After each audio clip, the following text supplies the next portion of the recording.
Last time blue போட்டு தான் கிடச்சிது, இந்த வாட்டி அதே ப்ளூ போட்டு தான் கிடைக்க போகுது. ஸோ அவ்வளோதான், அப்படியே பெடல் பண்ணிட்டு தான் போனோம். நான் பெடல் பண்ண உள்ளே ஏறினதுக்கப்புறம் நான் ரெக்கார்ட் கண்டினியூ பண்ணுறேன். புரியல, ஒருத்தர் அப்போ பெடல் பண்ணுமா? அப்போ நீ பெடல் பண்ணுவல, மொத்தம் தான் பெடல் பண்ணணுமா? 2 பேர் போனா அப்படி ஓ என்ன லாஜிக்? எப்போ நான் அப்படிதான் பெடல் அபி நான் சூப்பராக எத்தனை வரேன் பின்னாடி. ஏய் 2 பேர் மேய்ச்சாலே போகாதுடா,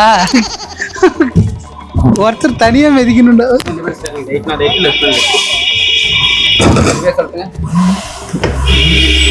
அபி ஓட்டுறா.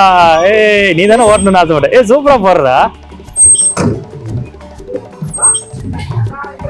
அதனால நமக்கு ஒரு மிதிக்கிற வேலை மிச்சம். அந்த அண்ணா நீங்க மட்டும் போங்க, ஏன்னா 2 பேர்னா முன்னாடி இறங்கிடும் போட்டு. கரெக்டு, ஏதோ மாறி இருக்கு போல. இவனு வரும்போது 2 பேர் போனானுங்க. ஆமா, நாங்க வரும்போது ஒரே போட்டு கொடுத்தாங்க, 2 பேர் மிச்சம். திருப்புடா. இப்ப எங்கடா போற? இரு ரிவர்ஸ் வாடா.